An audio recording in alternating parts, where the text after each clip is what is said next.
नमस्कार जोहार दोस्तों, जेएल एकेडमी रांची में आपका स्वागत है। आज हम लोग जेपीएससी पेपर 2 का अध्ययन करेंगे, जिसमें एक चैप्टर हम लेंगे क्लास 2 के अंतर्गत नागवंशी शासन व्यवस्था।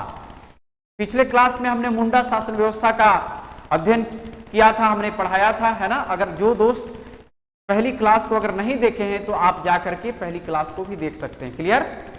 और एक बात और आपको मैं बता दूं कि हमारे यहाँ जेपीएससी की तैयारी एक बहुत ही बेहतरीन ढंग से शुरू हो चुकी है और हमारे अलग अलग सब्जेक्ट के अलग अलग टीचर्स अवेलेबल हैं और 2 क्लासेज हमारी स्टार्ट हो चुकी है।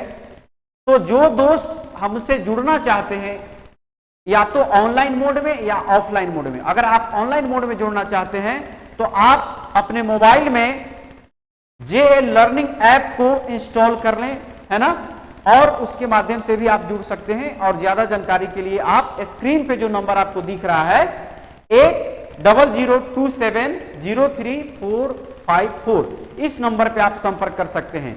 और अगर आप ऑनलाइन ना लेकर के अगर आप ऑफलाइन क्लासेज लेना चाहते हैं तो रांची में प्लाजा चौक के पास महिला पॉलिटेक्निक कॉलेज के जस्ट अपोजिट गली में हमारा संस्थान है, आप वहां भी आकर के और क्लासेस से जुड़ सकते हैं। क्लियर। और ज्यादा जानकारी के लिए आप दिए हुए नंबर पर संपर्क कर सकते हैं। दोस्तों चलिए, आज हम लोग नागवंशी शासन व्यवस्था का अध्ययन करेंगे, है ना, और नागवंशी शासन व्यवस्था का अध्ययन करेंगे। लेकिन इसके पहले एक बात मैं आपको बता दूं कि कल की क्लास में भी हमने कहा था कि सिलेबस और प्रीवियस ईयर क्वेश्चन, ये दोनों को आप अपनी प्रेमिका के रूप में यानी गर्लफ्रेंड की तरह या यूं कह ले बॉयफ्रेंड की तरह आप अपने पास रखेंगे। क्यों? क्योंकि इसको बार बार आप देखेंगे, समझेंगे, है ना, तब जाकर के प्रश्नों की नेचर, है ना, कि प्रश्न की प्रकृति क्या है, उनकी गहराई क्या है, डीपनेस क्या है और उनका विस्तार क्या, एक्सटेंशन क्या है, तभी आप समझ पाएंगे और एक सही तरीके से गाइडलाइन के मतलब तहत जो है आप अपनी तैयारी को जारी रख सकते हैं और एक सफल हो सकते हैं इस एग्जाम में, है ना। क्योंकि एग्जाम बहुत बड़ा एग्जाम होता है राज्य सेवा का, है ना, सबसे बड़ा एग्जाम होता है और आप एक अधिकारी बनने जा रहे हैं और एक प्रशासनिक अधिकारी से उपेक्षा की जाती है ना, अपेक्षा की जाती है, माफ कीजिएगा, है ना, अपेक्षा की जाती है कि उनके अंदर एक ऐसी समझ हो कि वो एक अंतिम वर्ग यानी समाज के अंतिम से अंतिम लोगों की कैसे वो जीवन का उत्थान कर सकते हैं योजनाओं के माध्यम से, उस योजनाओं को एग्जीक्यूट करके, है ना, क्रियान्वित करके। क्लियर। तो चलिए, आज हम लोग नागवंशी शासन व्यवस्था का अध्ययन करेंगे, है ना। इसके पहले हमने मुंडा शासन व्यवस्था को पढ़ा दिया है। क्लियर। चलिए, बहुत बढ़िया। अब आइए, आज हम लोग नागवंशी शासन व्यवस्था का अध्ययन करेंगे। क्लियर।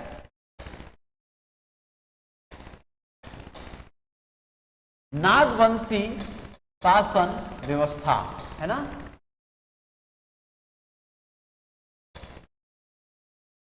अब एक बात बताऊं दोस्तों, इस क्लासेज को मैं शुरू करने से पहले आपको मैं क्वेश्चन पहले दिखा रहा हूं, है ना। 6 और 7 जेपीएससी में जो क्वेश्चन आए हुए हैं कि क्वेश्चन किस तरह का पूछा गया है, ठीक है।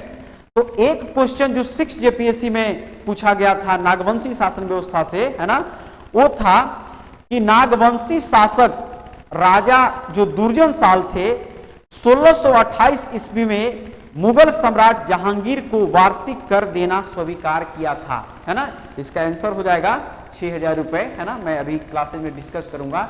इसका मतलब है कि कैसे, देखिएगा, मध्यकाल में झारखंड का जो क्षेत्र था वह कैसे मुगलों के अधीन चला जाएगा अकबर के समय में, है ना। और कैसे अकबर के समय जब अधीन चला जाएगा तब देखिएगा उनसे प्रभावित होकर के जो पहले से मुंडा व्यवस्था चली आ रही थी उसमें एक परिवर्तन होगा। इसके बारे में भी मैं बताऊंगा।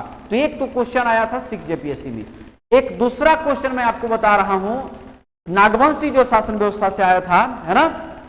वो क्वेश्चन ये था कि उस शासक का नाम बताएं जिसने नागवंशी राज्य की राजधानी सुतियांबे से चुटिया स्थानांतरित किया था, है ना। ये 7 जेपीएससी में आया हुआ था।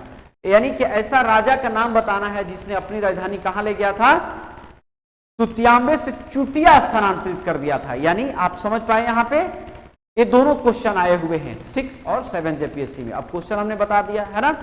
चलिए, अब इससे क्या आपको समझ में आया? एक तो नागवंशी शासन व्यवस्था में जो राजा हुए महत्वपूर्ण, उनकी एक ऐतिहासिक पृष्ठभूमि को भी आपको समझना पड़ेगा। इस क्वेश्चन का डिमांड वही है।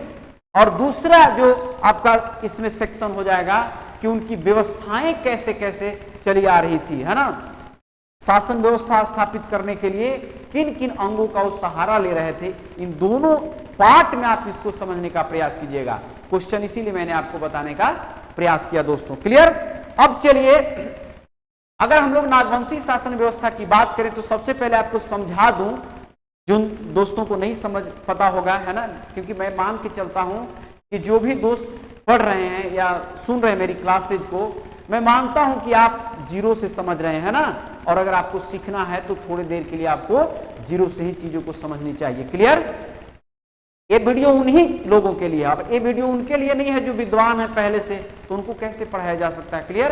तो चलिए सबसे पहले समझिए, अगर आप झारखंड के मैप को देखेंगे, क्लियर, अगर हम लोग झारखंड को मैप को देखें, है ना, इस तरह से, तो झारखंड का जो मैप इस तरह से है ना,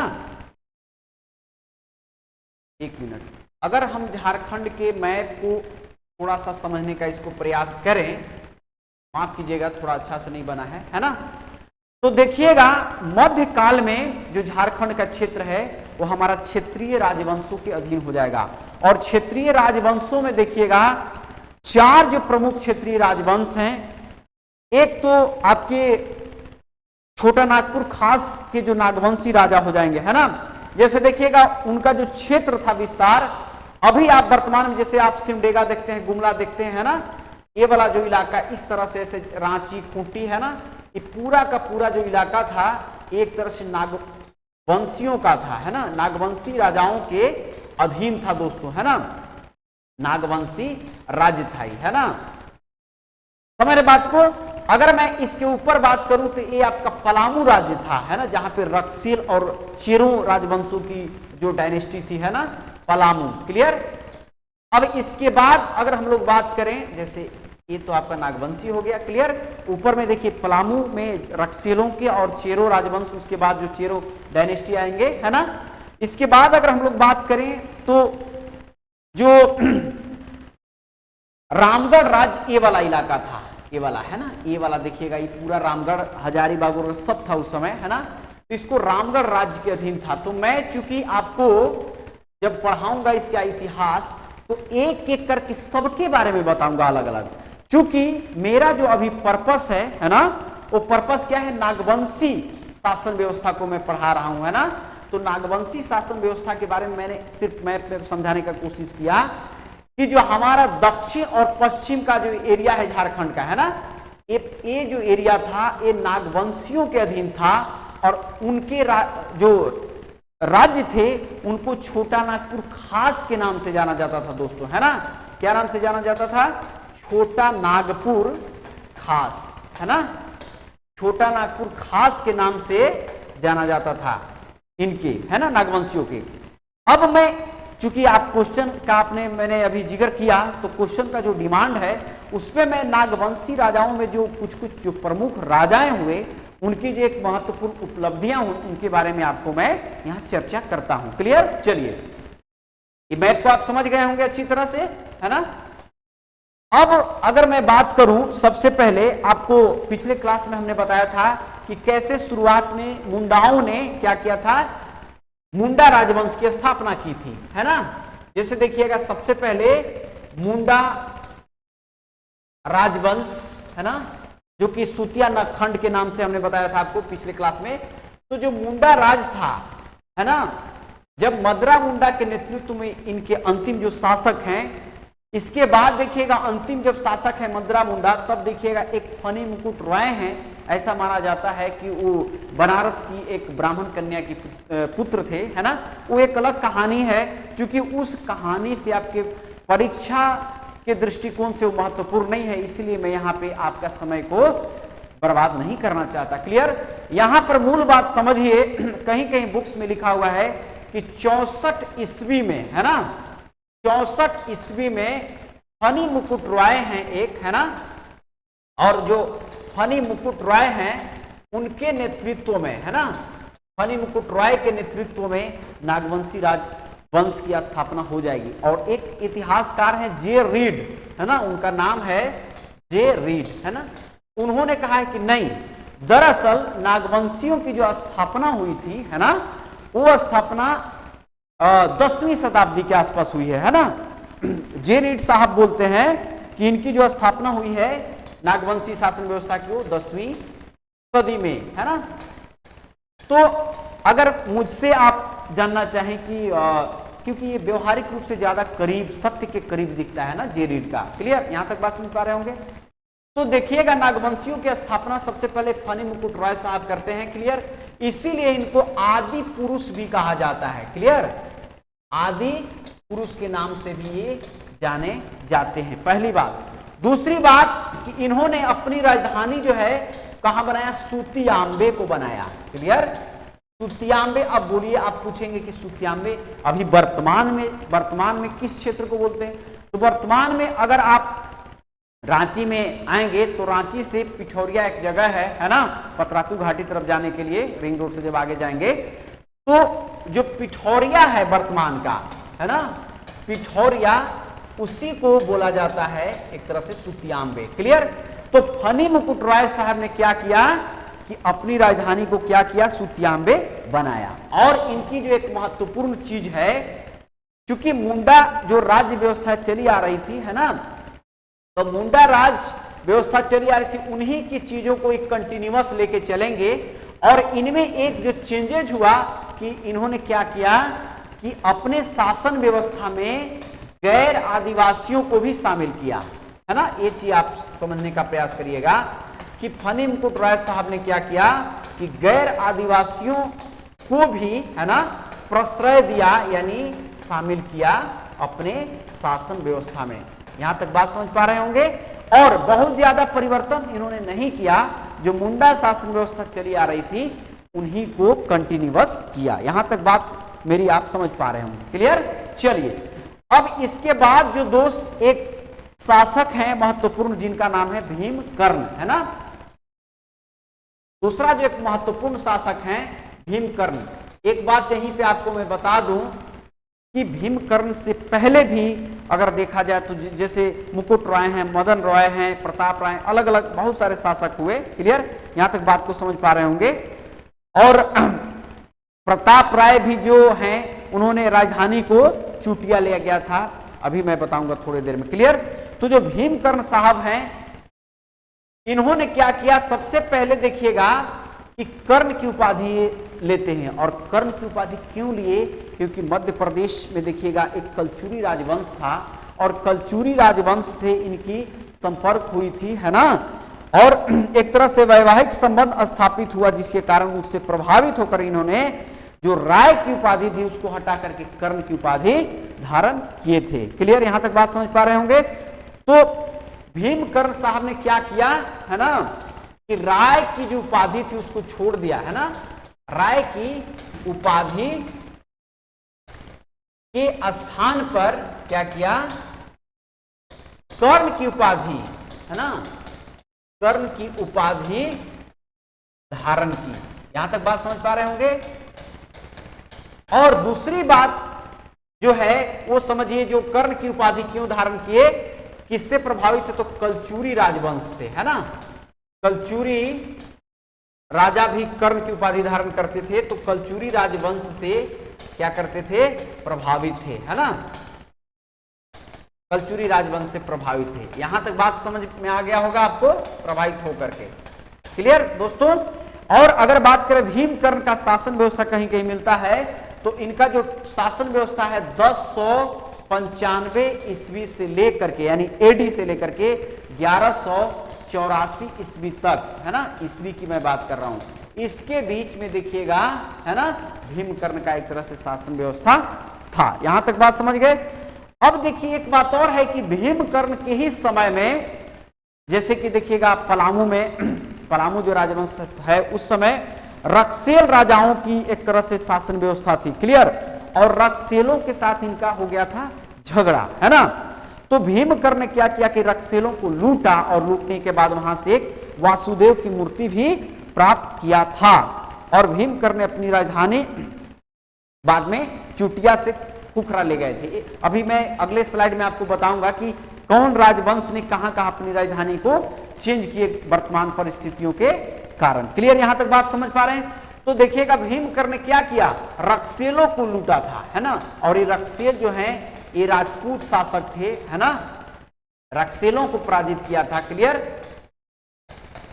पराजित, है ना, किया। और एक बरवा है तोड़ी के पास, चंदवा तोड़ी के पास जगह, वहीं पे इनके साथ एक झगड़ा हुआ था, मतलब एक तरह से युद्ध हुआ। और युद्ध में रक्सेलों को इन्होंने क्या किया, पराजित किया। और वहां से वासुदेव की मूर्ति, है ना, वासुदेव की मूर्ति भी एक तरह से क्या किया, प्राप्त किया। बात समझ पा रहे हैं, है ना। चलिए, और इन्होंने क्या किया, जैसे प्रताप राय ने क्या किया था, प्रताप राय ने सुत्याम्बे से राजधानी ले गया, कहां पे, चुटिया, है ना, जो आप वर्तमान रांची में देखते हैं। और इन्होंने क्या किया कि चुटिया से अपनी राजधानी खुखरा ले गए, है ना, चुटिया से अपनी राजधानी खुखरा ले गए। तो राजधानी इन्होंने परिवर्तन किया, कहां पे, खुखरा, है ना। क्लियर, अब चलिए यहां तक बात समझ पा रहे होंगे। इसके बाद देखिएगा एक शिवदास कर्ण है ना, महत्वपूर्ण शासक, सिर्फ मैं नाम बता रहा हूं, शासक तो बहुत हुए लेकिन सबके बारे में आपको जानना नहीं है। शिवदास कर्ण जो आपके परीक्षा के दृष्टिकोण से ज्यादा महत्वपूर्ण है, उसी को आपको समझना है ना, शिवदास कर्ण। क्योंकि एक बात और मैं आपको बता रहा हूं दोस्त, कि अगर देखिए ज्ञान का तो अथाह होता है ना, कोई लिमिटेशन नहीं होता है। अगर आपको बहुत ज्यादा ज्ञान की प्राप्ति करनी है तो आराम से आप यूनिवर्सिटी में रिसर्च कर सकते हैं ना, उपाधि धारण कर सकते हैं। यहां पर देखिएगा सिविल सर्विस में एक चीज खासियत है, सिलेबस में आपका लिखा रहता है सामान्य अध्ययन, है ना। हमने पब्लिक एडमिनिस्ट्रेशन में पढ़ा था हम लोगों ने कि कैसे एक वर्ड आता है सामान्यज्ञ वर्सेज विशेषज्ञ, है ना, जनरलिस्ट वर्सेज स्पेशलिस्ट। इसका मतलब हुआ कि देखते होंगे आप कि सिविल सर्विस में जो लोग चुने जाते हैं उसमें एक सामान्य जानकारी होनी चाहिए सभी सब्जेक्ट की, एक समझ होनी चाहिए, न कि बहुत अंदर तक घुस के। इसीलिए सिलेबस में लिखा रहता है। लेकिन आप लोग तो कभी सिलेबस देखते नहीं है ना, सिर्फ कोचिंग के पीछे भागने लगते हैं कि फलना जगह इतना में कोर्स चालू होकर बस चलो चलो चलो पूरा नोट्स उठाओ, ले लो और बस पास कर जाएंगे। ऐसा नहीं होता है दोस्तों, है ना। चलिए, तो शिवदास कर्ण हैं एक महत्वपूर्ण शासक 15वीं सदी में, है ना। और इनका 15वीं सदी लिखा जाता है, एग्जैक्ट इनका टाइम नहीं है कहीं। और इन्होंने एक बात जो महत्वपूर्ण किया था कि गुमला में हापा मुनि मंदिर है ना। तो गुमला में हापा मुनि मंदिर का स्थापना किया था, हापा मुनि, है ना, हापा मुनि मंदिर की स्थापना। गुमला में इन्होंने क्या किया, स्थापना, हापा मुनि मंदिर की स्थापना इन्होंने किया। किसने, शिवदास कर्ण ने, है ना।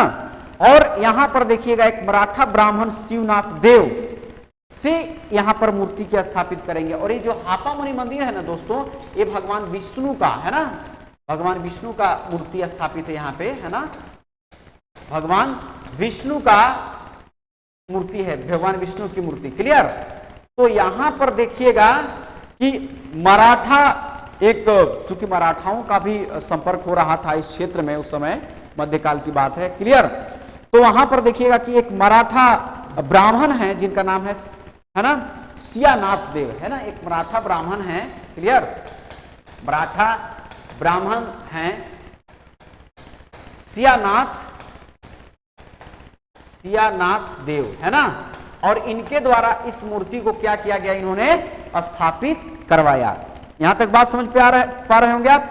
इसके बाद देखिएगा नागवंशियों ने क्या किया, समय समय पर, अगर आप बात जैसे मध्यकाल में हमने बताया ना कि मुगलों के समय कैसे आक्रमण होने लगा और धीरे धीरे यहां पर कंप्लीटली टैक्स इंपोज कर दिया जाएगा, यानी कि आपको देना ही देना है। क्लियर।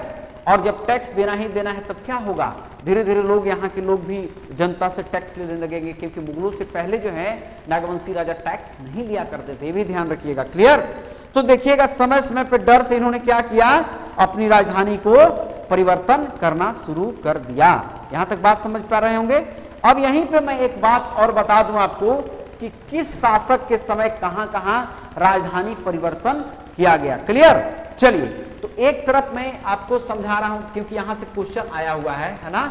तो एक तरफ आप समझिए कि संस्थापक है ना, या राजा कह लीजिए, और दूसरी तरफ राजधानी है ना, राजधानी। अब अगर मैं बात करूं, सबसे पहले हमने बताया है ना कि फनी मुकुट राय साहब हैं, है ना, फनी मुकुट राय। तो फनी मुकुट राय जब शासक बनेंगे तो अपनी राजधानी को कहां ले जाएंगे, वो स्थापित करेंगे सुतियांबे। अभी हमने बताया है ना, सुतियांबे ये प्रथम राजधानी है नागवंशी राजाओं की। क्लियर। इसके बाद देखिएगा एक और शासक होंगे प्रताप राय, है ना, हालांकि उनकी राजनीतिक कोई उपलब्धि नहीं थी, है ना, प्रताप राय, इसलिए मैं यहां पे चर्चा नहीं कर रहा हूं। और एक बात और आप समझने का प्रयास कीजिएगा दोस्तों, कि जब हम राजाओं का अध्ययन करते हैं ना, तो उनमें राजनैतिक जो उनकी उपलब्धियां होती है वो ज्यादा एग्जाम का दृष्टिकोण से महत्वपूर्ण नहीं होता है ना। उनकी जो सांस्कृतिक है ना, धार्मिक, सांस्कृतिक, आर्थिक उनकी जो उपलब्धियां होती हैं वो ज्यादा महत्वपूर्ण हो जाता है एग्जाम के पॉइंट ऑफ व्यू से। इस बात को आप जरूर समझने का प्रयास कीजिएगा। तो प्रताप राय जो हैं, है ना, प्रताप राय, इन्होंने अपनी राजधानी सुतियांबे से कहां ले जाएंगे, चूटिया ले जाएंगे। और यही क्वेश्चन आपका आया हुआ है ना, अभी मैंने डिस्कस किया शुरुआत में। क्लियर। इसके बाद देखिएगा भीमकर्ण साहब हैं, है ना, भीमकर्ण जो हैं, इन्होंने अपनी राजधानी चूटिया से खुखरा, गुमला के पास पड़ेगा, है ना, हालांकि पहले गुमला ये सब एक ही में था, है ना, रांची में ही पड़ता था, रांची जिला में ही, बाद में अलग अलग हुए, है ना। जब हम लोग जिला का अध्ययन करेंगे एक एक करके, वहां हम समझने का इसको प्रयास करेंगे। क्लियर।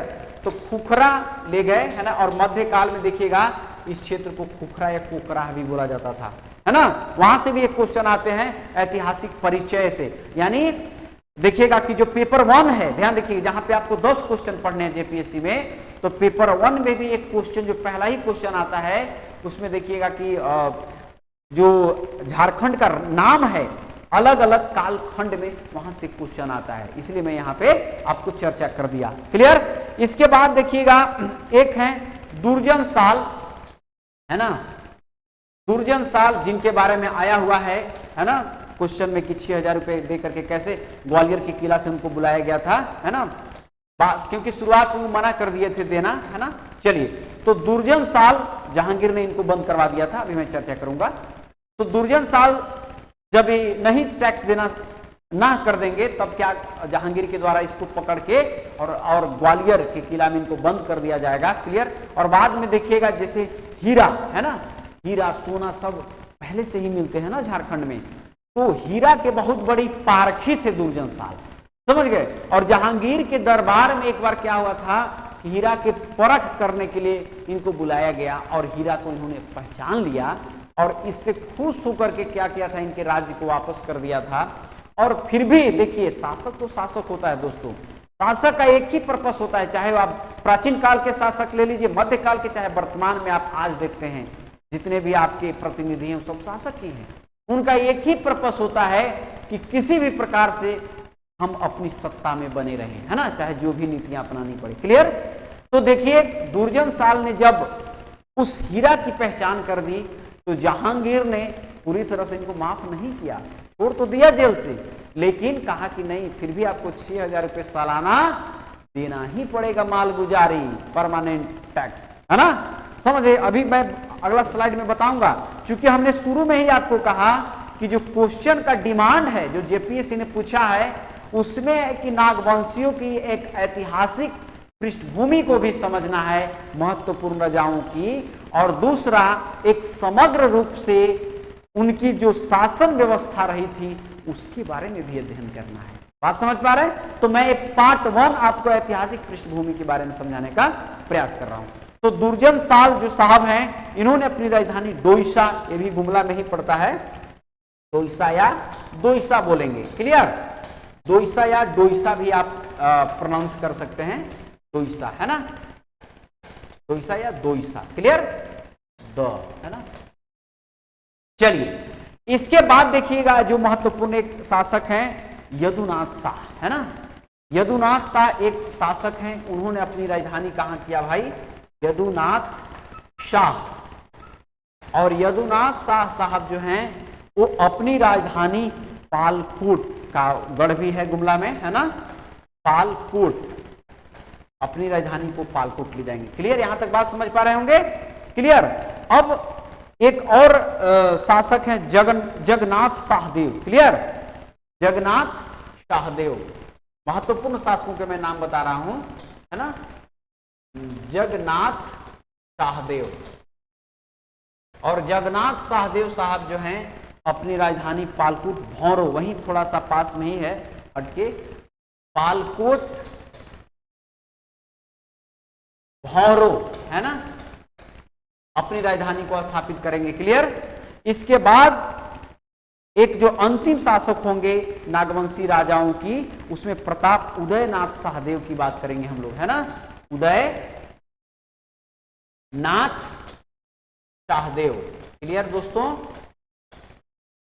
उदयनाथ शाहदेव। और ये अपनी राजधानी रातूगढ़ करेंगे। कहां पे, रातूगढ़।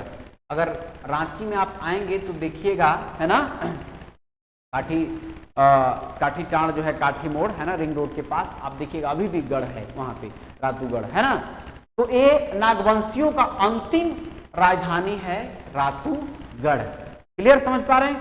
तो मैं इसका जिक्र इसलिए किया चूंकि जेपीएससी ने क्वेश्चन 7 जेपीएससी में क्वेश्चन आया हुआ था, है ना, कि कौन सा शासक था उसने सुतियांबे से चुटिया राजधानी ले गया था। तो हो सकता है अगली बार कोई और शासक के बारे में आपसे पूछा जा सकता है। क्लियर, ये बात तो आप समझ गए अप्रोच को। क्लियर दोस्तों, चलिए बहुत बढ़िया।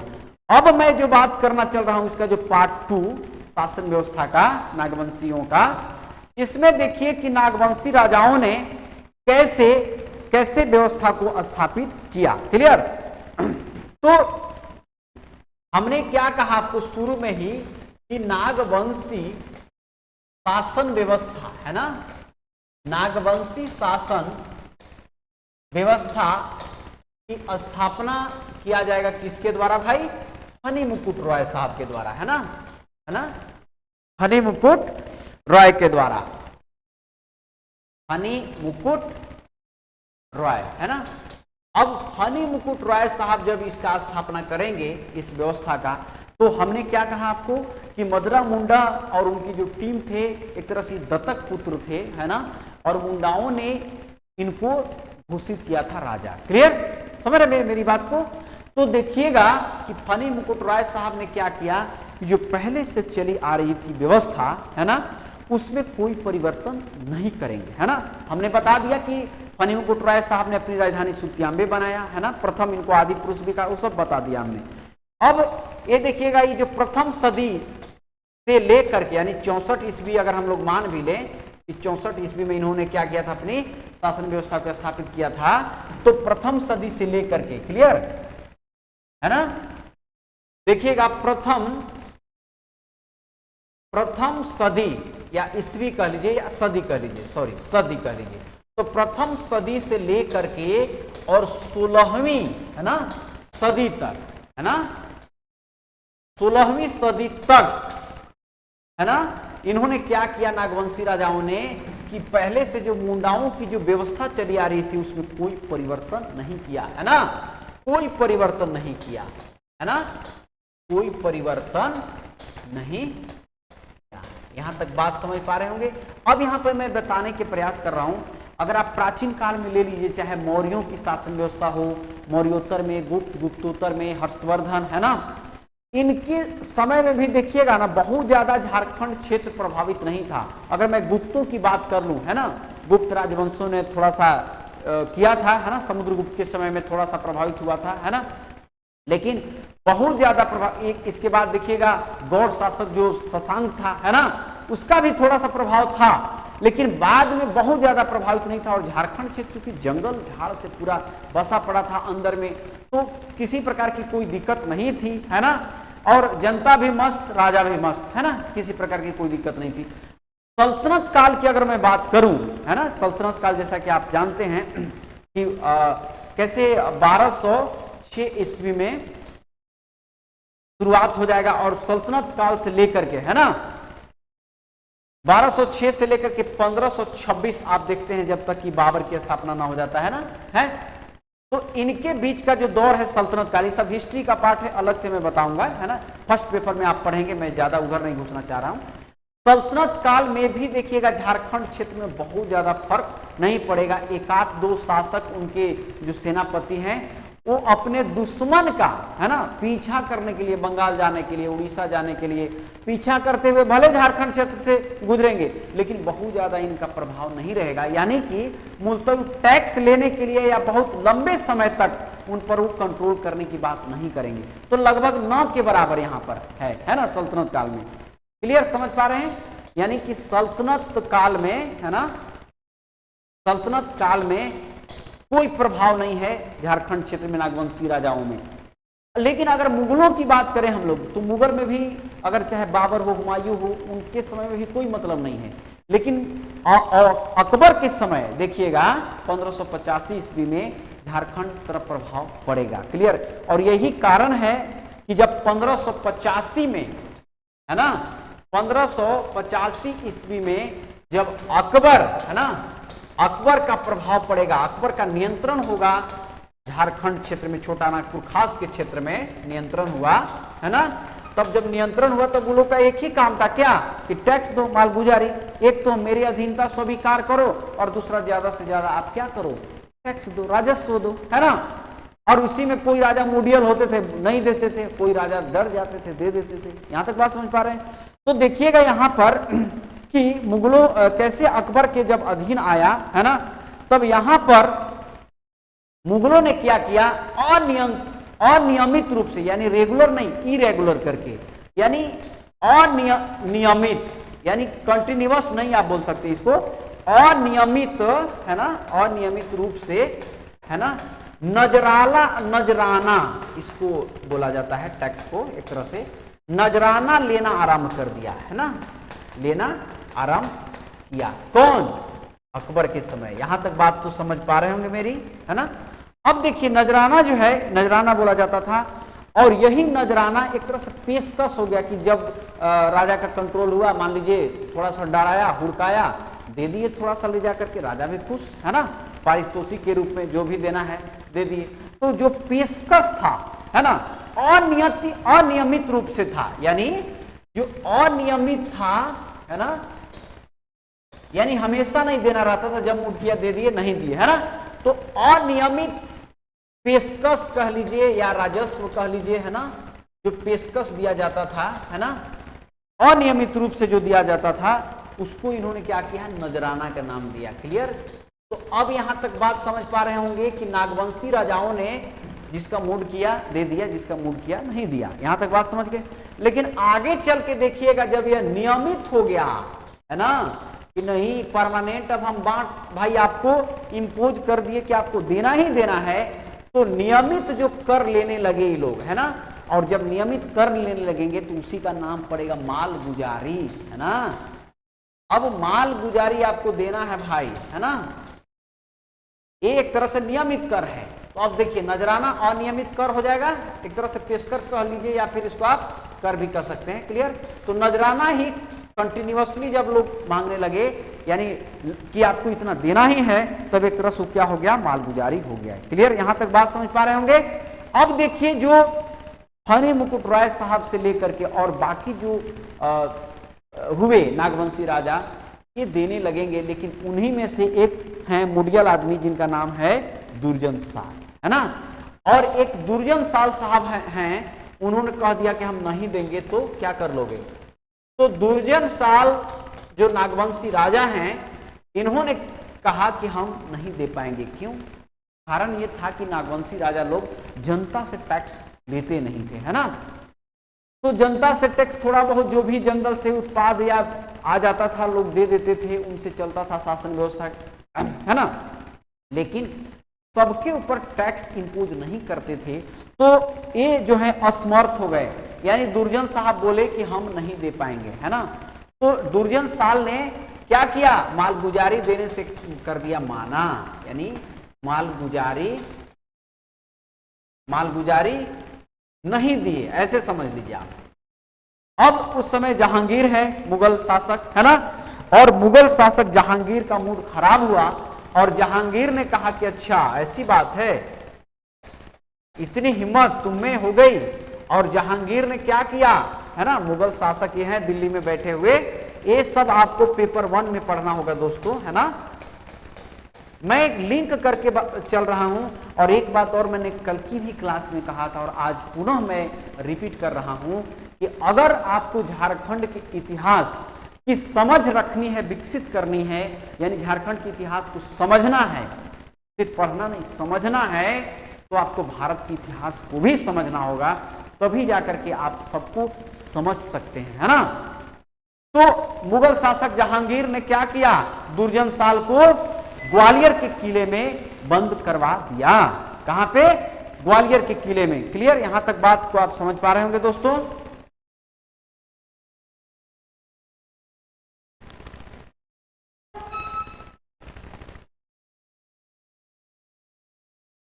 तो ग्वालियर के किले में क्या किया इन्होंने, दुर्जन साल को इन्होंने क्या किया, एक तरह से कैद करवा लिया। क्लियर दोस्तों। अब किस लिए कैद करवाया, क्योंकि दुर्जन साल का मूड हो गया था खराब, ठीक है, और दुर्जन साल ने कहा कि भाई हम नियमित टैक्स यानी जो मालगुजारी है वो नहीं दे पाएंगे। क्लियर, अब जब नहीं दे पाएंगे तो इनको किला में बंद करवा लिया, है ना। अब ये जो दुर्जन साल हैं ये 1616 ईस्वी से लेकर के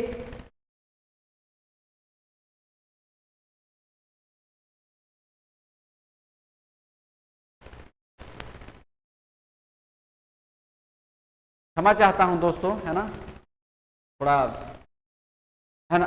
अब देखिए तो क्या हुआ कि दुर्जन साल 1616 ईस्वी से लेकर के और 1628 ईस्वी तक ग्वालियर के किले में कैद रहेंगे। क्लियर। अब इनको बुलाया कब जाएगा, है ना। एक समय क्या हुआ कि मुगल जो एक उनका दरबार है वहां पे हीरा की परख को लेकर के, है ना, क्या हो जाता है कि भाई ये हीरा कैसा है, इसकी पहचान करने के लिए बात आती है। और चूंकि देखिएगा कि मुगल के जो बहुत सारे पुस्तक हैं मुगल काल के, है ना, उनमें लिखा गया है कि झारखंड की नदियों से, है ना, हीरा, है ना, सोना, ये सब मिलते थे, है ना। तो अब देखिएगा क्या होगा दोस्तों कि हीरा की परख करने के लिए दुर्जन साल को बुलाया जाएगा मुगल दरबार में। अब जाएंगे दुर्जन साल साहब, है ना, और दुर्जन साल साहब जब जाएंगे तो हीरा को पहचान लेंगे और इससे क्या होगा कि जहांगीर जो है खुश हो जाएगा और इनको रिहा कर देगा। तो देखिएगा कि दुर्जन साल साहब को, है ना, दुर्जन साल को इन्होंने कैद किया कहां पे, ग्वालियर के किला में, है ना, ग्वालियर, जो कि आप एमपी में देखते हैं ना, ग्वालियर के किले में इनको क्या कर लिया था, कैद, है ना। और कैद कर लिया कब किया इन्होंने, 1616 ईस्वी में, है ना, और 1616 से लेकर के 1628 में ये बाहर निकलेंगे। कहीं कहीं आपके किताब में 1627 भी लिखा रहेगा, तो आप इस पे ज्यादा एग्रेसिव नहीं होइएगा कि आपने 1628 ही क्यों बताया, है ना। मेरा जो पढ़ाने का तरीका है दोस्तों, मेरा मानना है कि अगर आप एक सिविल सर्विस की तैयारी जब आप करते हैं, है ना, तो चीजों को ज्यादा इंफॉर्मेशन पे आपको नहीं जाना है। हाँ, इंफॉर्मेशन भी जरूरी है, फैक्चुअल भी जरूरी होती है स्टेट की एग्जाम में या फिर अलग अलग एग्जाम में, लेकिन अगर आप इसका मेंस का थोड़ा नेचर आप समझने का प्रयास कीजिए, जहां तो चीजों को थोड़ा समझने की जरूरत पड़ती है ना, कि कैसे चीज एक दूसरे से कोरिलेट हो रहे हैं। मतलब इतिहास को भी आपको पढ़ना है तो एक साइंटिफिक तरीका से, है ना, यानी एक वैज्ञानिक तौर तरीका से चीजों को कोरिलेट करके पढ़ेंगे तो बहुत मजा आएगा इतिहास। और इतिहास बहुत अच्छा सब्जेक्ट है, भले लोग कहते हैं कि अच्छा सब्जेक्ट नहीं है, लेकिन उनको इतिहास के बारे में सही समझ नहीं होता है। क्लियर। अब देखिए तो इनको जब रिहा कर दिया जाएगा तब जहांगीर कहेगा कि ठीक है भाई, आप ज्यादा तो नहीं लेकिन 6000 रुपया जो है ना, आप सालाना मुझे आप सालाना मालगुजारी दिया करना, है ना। सालाना जो है एक तरह से मालगुजारी देने की बात हुई। किसने कहा, सालाना मालगुजारी जो देने की बात है 6,000 रुपया, क्लियर। और ये जो 6,000 रुपया है दोस्तों सालाना, है ना, सालाना मालगुजारी देने की बात हुई। और यही क्वेश्चन आपका जेपीएससी में पूछा हुआ है, जो कि हमने पहले ही आपको डिस्कस किया। मैं बार बार इस बात पे जोर दे रहा हूं कि जब आप पढ़ना शुरू करते हैं तो सिलेबस रखिए और पिछले साल जो पूछे गए हैं जेपीएससी के द्वारा क्वेश्चन जरूर रखें, तभी आपको सही एक तरीका मिलेगा। यहां तक बात समझ गए होंगे दोस्तों, क्लियर। अब चलिए, हमने कहा कि जो नागवंशी राजा हैं वो शुरुआत में जनता से टैक्स नहीं लेते थे, लेकिन बाद में क्या करेंगे, वो टैक्स लेना शुरू कर देंगे। क्यों लेना शुरू कर देंगे? क्योंकि आप देख पा रहे हैं कि मुगलों ने कैसे उनसे टैक्स इंपोज कर दिया, मालगुजारी रेगुलर लेना आरंभ कर दिया, क्लियर। यहां तक बात समझ पा रहे होंगे। अब देखिए क्या हुआ कि नागवंशी राजाओं ने उस टैक्स को कलेक्शन करने के लिए, है ना, जागीरदार एक शब्द आएगा आपके पास, है ना, जागीरदार। हालांकि ये जो शब्द है मुगलों के द्वारा दिया हुआ शब्द है जागीरदार, है ना, और वहीं से ये वर्ड यहां भी आ जाएगा नागवंशियों में। तो जागीरदार का मतलब हो गया कि टैक्स को कलेक्ट करने वाला, राजस्व को संग्रहित करने वाला, है ना। तो राजस्व संग्रहण करने हेतु एक व्यक्ति है, एक पद है का नियुक्ति करेंगे, है ना, राजस्व संग्रहण कर्ता के रूप में नियुक्त करेंगे, है ना। अब देखिएगा कि मुगलों ने जागीरदार तो नियुक्ति किया, लेकिन आगे चल के जो मानकी थे, मुंडा शासन व्यवस्था में हमने कहा था ना मानकी, है ना, तो जो पढ़ा के प्रमुख या कहीं कहीं पट्टी भी लिखा रहता है, तो मानकी जिनको इन्होंने क्या कहा, भूइहर नाम दिया। नागवंशियों, ध्यान रखिएगा, फिर से एक बार क्लियर कर दूं, जागीरदार एक वर्ड आएगा मुगलों के द्वारा, लेकिन उसी का रूप है, नाम परिवर्तन है, जिसका नाम रहेगा, है ना, यहां पर भूइहर, है ना। जो भूइहर हैं उनको भूइहर कहा कि किसने कहा, भूइहर, भूइहर, है ना, ये नागवंशी राजाओं ने कहा, है ना, भूइहर, जो कि पढ़ा या कहीं कहीं पट्टी के जो प्रमुख होते थे, मानकी, पहले हमने बताया है कल के भी क्लास में। तो मानकी जो लोग थे उन्हीं को इन्होंने क्या कहा, भूइहर, और उन्हीं को इन्होंने सौंपा नागवंशियों ने, किस लिए, राजस्व संग्रहण करने के लिए। यहां तक बात समझ पा रहे होंगे। क्यों भाई? क्योंकि मुगलों ने क्या किया, कर दिया कि आपको देना ही देना है। यहां तक बात क्लियर समझ में आ रही होगी। अब देखिए ध्यान से आगे थोड़ा सा और क्या परिवर्तन होगा दोस्तों। आगे चल के आप देखिएगा कि मुगलों के बाद जब अंग्रेजों का आगमन हो जा रहा है ना, भारत में, और अंग्रेजों ने अपनी शासन कैसे ईस्ट इंडिया कंपनी के द्वारा शासन व्यवस्था इंपोज करेंगी, तो एक वर्ड आपको पढ़ना होगा भारत के इतिहास में 1757, ये बड़ी फेमस है, इसको आपको जानना चाहिए। ये जो ईस्वी सन है तो 1757 प्लासी है ना, ये बंगाल में पड़ता है, आप जानते होंगे। मैं यहाँ प्लासी में नहीं घुस रहा हूँ, सिर्फ संदर्भ दे रहा हूँ आपको समझने के लिए, है ना। ये मत बोलिएगा कि आप झारखंड का इतिहास पढ़ाते पढ़ाते चले गए भारत के इतिहास पढ़े, नहीं दोस्तों, सब एक दूसरे से जुड़ा हुआ चीज है ना। आप समझिए, समझ विकसित करिए अगर आप एक सिविल सर्वेंट बनना चाहते हैं, क्लियर है ना। मैंने 2 बार इंटरव्यू दिया है और दिल्ली की एक बहुत ही प्रसिद्ध कोचिंग से भी मैंने क्लासेज की हैं, है ना। तो मैंने चीजों को पढ़ा है, समझा है ना, तभी मैं आपको कोरिलेट करके बता रहा हूं। क्लियर, यहां तक बात समझ पा रहे होंगे। तो देखिएगा कि 1757 ईस्वी का जो प्लासी होगा वहां पे अंग्रेजों की जीत हो जाएगी। अब कैसे होगी, क्यों हुआ, क्या कारण था, मैं वहां नहीं जाना चाहता हूं, वो अलग आप पढ़ेंगे। इसके बाद 1764 एक है ना ईस्वी सन है भाई, ये भी आपका एक है बक्सर, है ना, और ये बक्सर में भी हम लोग क्या करेंगे, हार जाएंगे एक तरह से लोग, है ना। इसके बाद एक जो डेट आपको याद करना है वो 1765 है ना, और 1765 ईस्वी है भाई, यहां पर देखिएगा, है ना, इलाहाबाद की संधि होती है, 2 संधि। अब वो भी आपको भारत के इतिहास में डिटेल पढ़ना है, यहां मैं सिर्फ आपको संदर्भ दे रहा हूं, क्लियर।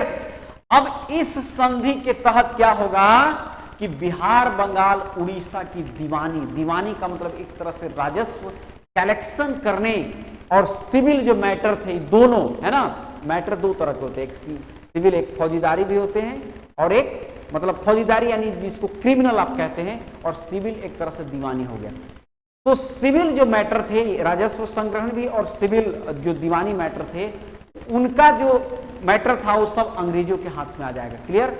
और देखिएगा यहाँ पे जो मुगल शासक हैं जहांगीर, इनके द्वारा देखिएगा कि बिहार, बंगाल, उड़ीसा की दीवानी मिल जाएगी, यानी राजस्व संग्रहण करना पूरी तरह से अंग्रेजों के अधीन आ जाएगा। और देखिएगा कि सिर्फ बंगाले में नहीं, क्योंकि झारखंड भी तो बंगाल का ही प्रांत था ना, तो देखिएगा झारखंड क्षेत्र में भी प्रवेश होगा इसी समय। और यही वह दौर है, आप याद करिएगा आगे चल के जब मैं पढ़ाऊंगा जनजातियों का विद्रोह, जहां पे पहला आपको मैं बताऊंगा ढाल विद्रोह, है ना। और वहां पर कैसे देखिएगा सिंहभूम तरफ से अंग्रेजों का प्रवेश हो रहा है दोस्तों झारखंड में। समझ पा रहे हैं ना, कोरिलेट कर पा रहे हैं एक दूसरे को, चीजों को। तो यहां पर देखिएगा कि 1765 में जब क्या होगा, बिहार, है ना, बिहार, बंगाल, है ना, उड़ीसा, ये सब एक ही में था दोस्तों। इन सब का क्या हो जाएगी कि दीवानी मिल जाएगी, यानी राजस्व संग्रहण करने का एक तरह से पावर कह लीजिए, है ना। दीवानी मिली किनको, अंग्रेजों को, है ना। अब जब मिल जाएगी तब देखिएगा अब इससे झारखंड में भी जो नागवंशी शासन व्यवस्था है उन पर प्रभाव पड़ेगा कि नहीं पड़ेगा, समझ रहे मेरी बात। अब ईस्ट इंडिया कंपनी को जब दीवानी मिल जाएगी, क्लियर है ना, दीवानी मिल गई किसको, ईस्ट इंडिया कंपनी के रूप में जो अंग्रेज थे, है ना, ईस्ट इंडिया कंपनी, है ना। तो ईस्ट इंडिया कंपनी के रूप में जब इनको दीवानी मिल जाएगी तब देखिए क्या होगा। अब ईस्ट इंडिया कंपनी ने क्या किया कि जो नागवंशी राजा हैं उनको पटना काउंसिल, पटना में काउंसिल था और पूरा जो झारखंड का इलाका है ना वो सब उसके अधीन कर दिया गया। यानी अब पटना काउंसिल से ही सारा मैटर देखा जाएगा इन क्षेत्रों का, समझ रहे हैं दोस्तों, है ना, बिहार का या फिर झारखंड वाला पूरा जो इलाका है। क्लियर। तो अब देखिएगा जो नागवंशी, है ना, जो नागवंशी राजा हैं, है ना, उनको किसके अधीन कर दिया जाएगा, पटना काउंसिल, है ना, पटना काउंसिल के अधीन कर दिया जाएगा, है ना, अंग्रेजों के द्वारा, यानी ईस्ट इंडिया कंपनी। यहां तक बात समझ पा रहे होंगे। और देखिएगा फोर्ट विलियम एक अधिकारी हैं, है ना, और उनको छोटा नागपुर में कर वसूलने के लिए दे दिया जाएगा। एक फोर्ट विलियम करके अधिकारी हैं, उनका नाम है फोर्ट विलियम, है ना, फोर्ट विलियम। और फोर्ट विलियम एक अधिकारी हैं, इनको झारखंड क्षेत्र से टैक्स कलेक्शन करने के लिए जिम्मेवार दे दिया, या उनको पावर दे दिया जाएगा, एक तरह से अथॉरिटी दे दिया जाएगा। यहां तक बात को समझ पा रहे होंगे दोस्तों, है ना। इसके बाद देखिएगा आगे चल के 1773 में, है ना, 1773 में देखिएगा दोस्तों एक कलेक्टर आएंगे बन के, है ना। कलेक्टर का मतलब जिसे आज जो आप देखते हैं डीएम, डीसी वगैरह, तो अब तो चूंकि उनका कार्य का विस्तार हो गया है ना, उनके पास पावर बहुत है, बहुत सारे काम करने पड़ते हैं। लेकिन अंग्रेजों के समय देखिएगा कैसे कार्नवालिस के समय जो सिविल सेवा शुरू हुआ था, तो वहां पे मूल जो काम उनका होता था ना वो राजस्व का संग्रहण करना, इसीलिए उनको नाम कलेक्टर बोला जाता था। ये ध्यान रखिएगा। क्लियर। पढ़ाऊंगा उसके बारे में भी हम लोग एक एक करके एकदम सिस्टमैटिक पढ़ेंगे, है ना, चीजों को कोरिलेट करके। तो एसजी व्हिटली साहब हैं, है ना, एसजी व्हिटली, है ना, ये जो है झारखंड क्षेत्र में एक कलेक्टर बन करके आएंगे। क्लियर। कलेक्टर माने राजस्व संग्रहणकर्ता के रूप में इनकी नियुक्ति किया जाएगा छोटा नागपुर क्षेत्र से, है ना, राजस्व संग्रहण करने हेतु, संग्रहण हेतु, है ना। और कहां पर, छोटा नागपुर क्षेत्र के लिए। यहां तक बात समझ पा रहे होंगे दोस्तों। ये कब की कहानी है, ये कहानी है 1773 में। याद रखिएगा 1773 में रेगुलेटिव एक्ट भी आएगा, जब हम पॉलिटी का भी पढ़ेंगे, राज व्यवस्था, जहां पे कि संवैधानिक ऐतिहासिक पृष्ठभूमि की बात करेंगे, संवैधानिक इतिहास की बात करेंगे कि कैसे संविधान निर्माण के लिए अंग्रेजों ने ईस्ट इंडिया कंपनी के नेतृत्व में, ईस्ट इंडिया कंपनी में जब बहुत सारी भ्रष्टाचार आ जाएंगी तो उनको रेगुलेट करने के लिए ब्रिटिश यानी लंदन के पार्लियामेंट में कानून बनेगा रेगुलेटिंग एक्ट। मैं वहां नहीं जा रहा हूं, सिर्फ संदर्भ आपको दे रहा हूं, समझिए चीजों को। जब आप पढ़िए तो अपने दिमाग को खोल करके एक होलिस्टिक अप्रोच में पढ़ेंगे, तभी आप एक सही आपके अंदर समझ विकसित होगी। यहां तक बात समझ गए? तो कलेक्टर के रूप में इनकी नियुक्ति हो गई राजस्व संग्रहण कर्ता के रूप में। यहां तक बात को समझ पा रहे होंगे दोस्तों, है ना? चलिए अब देखिएगा 1780 की कहानी है आगे चल के, और 1780 में देखिएगा एक रामगढ़ ट्रैक बनाया जाएगा, मतलब पूरा इलाका को मिला करके रामगढ़ ट्रैक, जहां से वो कंट्रोल करेंगे, है ना, रामगढ़ ट्रैक के नाम से। और रामगढ़ जो ट्रैक बनेगा इसमें देखिएगा छोटा नागपुर खास, रामगढ़ और चतरा, इन सबको मिला करके बनाया जाएगा, है ना। अभी हमने मैप में शुरू में ही बताया था आपको कि किन किन क्षेत्रों में छोटा नागपुर खास बोला जाता था, है ना। तो छोटा नागपुर खास, है ना, छोटा नागपुर खास जो था, खासकर देखिएगा जो गुमला हो गया, सिमडेगा हो गया, खूंटी हो गया, रांची हो गया, लोहरदगा हो गया, और ये जो नीचा माने झारखंड के जो दक्षिण और पश्चिम वाले जो क्षेत्र हैं, पूरा का पूरा जो नागवंशी राजाओं के अधीन था, उनको एक छोटा नागपुर खास के नाम से, है ना। और एक जो रामगढ़ राज था, जहां पे कि देखिएगा मैंने बताया कि हजारीबाग वाला तक पूरा इलाका भरा पड़ा था, और केंद्रीय राज्य देखिएगा जो चतरा में है। तो सबको मिला करके, क्लियर, एक था चतरा को भी मिला दिया, और एक जो रामगढ़ है ना, रामगढ़ जो राज है, तो इन सबको मिला करके देखिएगा दोस्तों एक रामगढ़ ट्रैक बनाया जाएगा। क्लियर, चतरा राज्य जो केंद्रीय राज्य कहते हैं चतरा, और रामगढ़, है ना, रामगढ़, तो इन सबको मिलाकर के रामगढ़ ट्रैक 1780 में बनाया जाएगा और वहीं से कंट्रोल किया जाएगा। यहां तक बात को आप समझ पा रहे होंगे। और इसका संचालन शेरघाटी से, यानी जो गया के पास है ना, चतरा के बाद आप जब देखिएगा पलामू चतरा के बाद आगे जब आप बिहार का बॉर्डर सटिएगा तो शेरघाटी का क्षेत्र है, वहां से इसका संचालन किया जाएगा। क्लियर, और इसके लिए चोपमैन को नियुक्त किया जाएगा, है ना, चोपमैन को नियुक्त किया जाएगा, है ना। और ये कहां से कंट्रोल, एक रामगढ़ ट्रैक बनाया जाएगा, और ये जो है शेरघाटी से देखेंगे चीजों को, है ना, शेरघाटी स्थान है ना, शेरघाटी से कंट्रोल करेंगे, नियंत्रण करेंगे, है ना। और आगे चल के देखिएगा दोस्तों, आगे चल के अगर हम लोग बात करें तो कैसे अंग्रेजों ने 1793 में, है ना, अस्थाई बंदोबस्त यानी परमानेंट सेटलमेंट जो सिस्टम ला रहे हैं, इसने किया था उस समय लॉर्ड कॉर्नवालिस, है ना, लॉर्ड कॉर्नवालिस, इसको सिविल सेवा का जनक भी कहा जाता है दोस्तों, है ना। तो लॉर्ड कॉर्नवालिस के समय में देखिएगा 1793 ईस्वी में, हालांकि जब मैं आपको पढ़ाऊंगा अलग से भारत का इतिहास, तो उसमें आप देखिएगा कि जो 1793 में जो अस्थाई बंदोबस्त आया वो एक दिन में नहीं आ गया था। हालांकि इसके पहले से भी अंग्रेजों ने प्रयोग के आधार पे 1 साल के लिए 2 साल के लिए किए थे टैक्स कलेक्शन करने के लिए, लेकिन बाद में देखिएगा इन्होंने 1793 में परमानेंट सेटलमेंट कर देंगे, ठीक है। तो इसी को इन्होंने नाम दिया अस्थाई बंदोबस्त, है ना, टैक्स वसूलने के लिए कि बार बार के चक्कर झंझट से हटो, एक बार एकदम फिक्स कर देंगे राजाओं की, नहीं कि आपको इतना देना ही है। क्लियर, आप क्या चाहे उत्पादन हो या ना हो, है ना, ये इनकी जो राजस्व नीति थी, है ना। तो अस्थाई बंदोबस्त की नीति जब आएगी तो अब एक बात बताइए दोस्तों, अगर अंग्रेज भारत पर ब्रिटिश प्रांतों के लिए सिस्टम लागू कर रहे हैं तो क्या झारखंड प्रभावित नहीं होगा? अवश्य होगा, यानी भारत के सभी प्रांत प्रभावित होंगे। क्लियर, और उसमें झारखंड भी उससे अछूता नहीं रहेगा। और यही कारण है देखिएगा कि 1793 में जब अस्थाई बंदोबस्त लागू किया गया तो अब देखिए क्या किया, अस्थाई बंदोबस्त जब लागू हुआ तब कॉर्नवालिस ने कितना दिमाग लगाया। अंग्रेज तो थे भाई, बहुत दिमाग वाले थे, है ना, यूं ही नहीं पूरे वर्ल्ड पे उनका कंट्रोल हो गया था। ब्रिटेन देखिएगा तो एक मुर्गी की तरह छोटा सा एरिया में, लेकिन ब्रेन देखिए, क्योंकि सबसे पहले पुनर्जागरण यूरोप से ही आरंभ हो रहा है और उन्होंने पहले ही अपने दिमाग को खोल लिया, है ना, और खोल लिया वो एक अलग टॉपिक है, विश्व इतिहास का, है ना। मैं उधर नहीं, सिर्फ को रिलेट कर रहा हूं, और कैसे पूरे वर्ल्ड को कंट्रोल कर लेंगे, है ना, दिमाग के आधार पे, ब्रेन के आधार पे। तो यहां पर भी देखिएगा लॉर्ड कॉर्नवालिस ने क्या किया कि अस्थायी जब बंदोबस्त लागू करेगा, तब अब देखिएगा जब अंग्रेजों के अधीन क्षेत्र आ जाएगा, तो अब जो झारखंड के जो राजा है नागवंशी शासक, वो अब राजा न रह करके अब उनके जागीरदार हो जाएंगे, है ना, जमींदार कह लीजिए।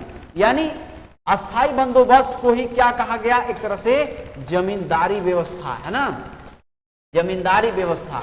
और जमींदारी व्यवस्था में देखिएगा जो नागवंशी राजा हैं, है ना, जो नागवंशी शासक हैं, है ना, उनको अब एक तरह से क्या बना दिया अंग्रेजों ने, जमींदार बना दिया दोस्तों, जमींदार बना दिया, है ना। यानी अब क्या हो गए, अब उस सिर्फ और सिर्फ क्या करेंगे, जमींदारी व्यवस्था में क्या था कि आपको अगर मान लीजिए 10 केजी टैक्स कलेक्ट करना है, तो उसमें 1 केजी आपको देंगे, है ना, और बाकी 9 केजी आप पहुंचा दीजिएगा अंग्रेजों के पास। अब देखिए जमींदारी व्यवस्था में क्या हो जाएगा कि जनता के ऊपर शोषण बढ़ जाएगा, क्योंकि अगर मान लीजिए जो जमींदार हैं उनको 1 केजी तो प्रॉफिट मिलेगा ही, लेकिन वो क्यों 1 केजी लेंगे, थोड़ा ज्यादा से ज्यादा लेंगे, वसूलेंगे, है ना। तो हर तरह से शोषण आरंभ हो जाएगा जमींदारी व्यवस्था के अंतर्गत अस्थायी बंदोबस्त में। तो मूल रूप से यहां पर देखिएगा कि क्या किया अंग्रेजों ने कि नागवंशी राजाओं को क्या कर दिया, नागवंशी राजाओं को जमींदार बना दिया, यानी अब वसूलने की बात कर दिए, है ना।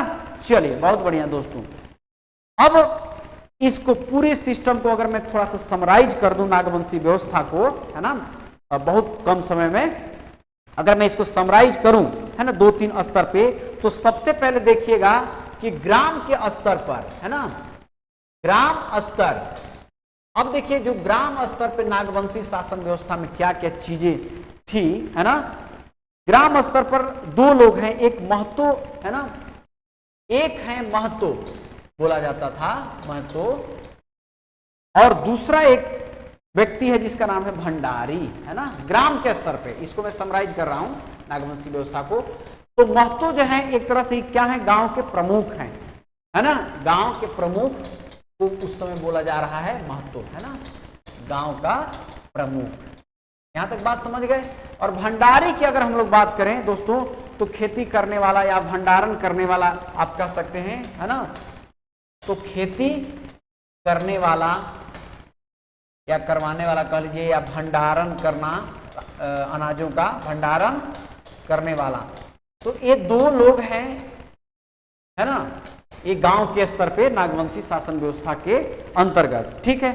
अब अगर दूसरा हम लोग पट्टी की बात करें, है ना, पट्टी स्तर, या पट्टी को ही हमने कहा है कहीं कहीं पढ़ा भी बोला जाता है, हर जगह नहीं, है ना। तो पट्टी के स्तर पर या पढ़ा के स्तर की हम लोग बात करें, तो यहां पर भी 2 लोग महत्वपूर्ण हो जाएंगे, है ना। 2 लोग कौन कौन महत्वपूर्ण होंगे, एक होंगे भूइहर और दूसरा पाहन, है ना। एक हो जाएंगे कौन दोस्तों, भूइहर, है ना, भूइहर। अब जैसे कि हमने कहा ना कि जो मानकी होते थे पट्टी के प्रमुख, उन्हीं को भूइहर कहा, किसने, नागवंशी राजाओं ने। तो भूइहर एक हो जाएंगे, और जो दूसरा जो पद है वो है पाहन, है ना, पाहन। क्लियर बात समझ पा रहे होंगे। अब देखिए यहां पे जो भूइहर का काम क्या है, गांव से टैक्स कलेक्शन करना, है ना, यानी जनता से मालगुजारी वसूलना है, जनता से मालगुजारी वसूलना, है ना, जनता से मालगुजारी वसूलना। और पाहन का धार्मिक काम इनका रहेगा ही, है ना।